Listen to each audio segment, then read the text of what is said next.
"You want to see a miracle, sir?" That's what this skinny kid said right in the middle of a gray Denver parking lot. Leaves tumbling everywhere, my nerves shot from another long morning at the rehab center. He couldn't have been more than 9, standing there in a jacket that swallowed him whole, red beanie tugged low, duct tape on his sneakers like some leftover from another life. But his eyes, they were steady. "I can make your wife walk again." I froze, clutching Clara tighter in my arms. She was always light, but after 2 years, after the pain and the silence, she seemed barely there, just bones and memory wrapped in her favorite blue silk dress. I loved her more now than ever, even if all I could do was hold on. "What did you say?" I asked, half expecting him to bolt, but he just stood, sketch pad under his arm, as calm as a preacher at a funeral. He didn't want money, just wanted 1 hour. "Let me try," he said. I should have laughed, should have walked away. But Clara's fingers found my collar, a tiny twitch that told me maybe, just maybe, we weren't done trying yet. So we met him, Jaden, out at Harrington Park the next morning, just me, Clara, and a kid with more hope than sense. I didn't buy it for a second. I'd seen enough frauds, enough well-wishers, and miracle workers and camera crews pretending to care. But Jaden, he didn't look like he wanted anything. He barely met my eyes, more comfortable in his own silence than any attention. He laid out a towel, pulled out a sock filled with warm rice, and pressed it gently to Clara's legs.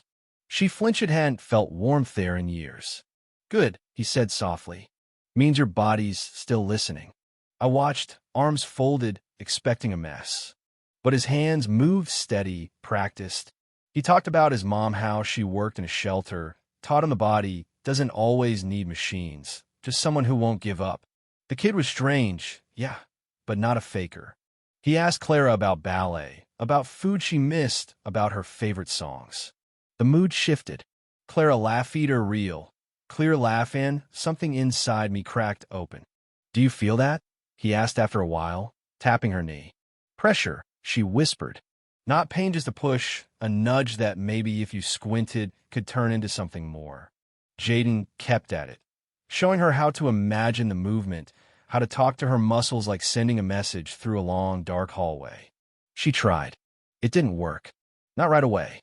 But she didn't look defeated. And that for us was new. That night, Clara said she wanted to try again. And so we did every Sunday, out there in the cold, under that old oak tree, me doubting and hoping in equal measure, Jaden with his little bag of tricks and a heart too big for a kid his age.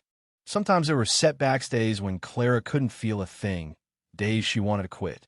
Once she broke down in the car, tears sliding silently as she told me she was tired of pretending one twitch meant anything.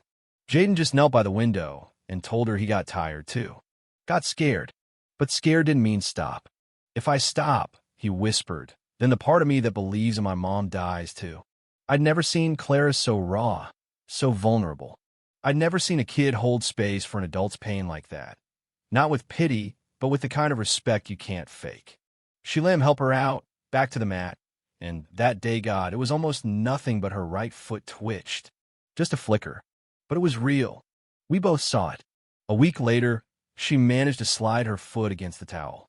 Then came the first time she lifted her knees just an inch, but felt like we'd climbed Everest.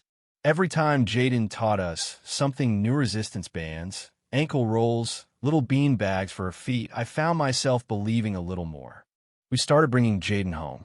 He never asked, but I couldn't let a kid sleep in shelters and bus depots while helping my wife walk again. We gave him the guest room.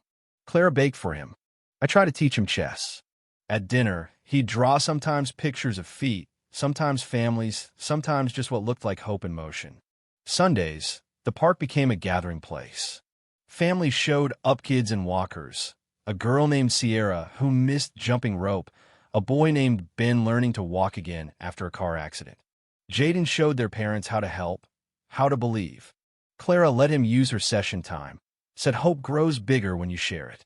One morning, after 8 weeks, Clara wheeled herself into the kitchen, braced against the counter, and slowly, arms trembling, legs shaking, stood up.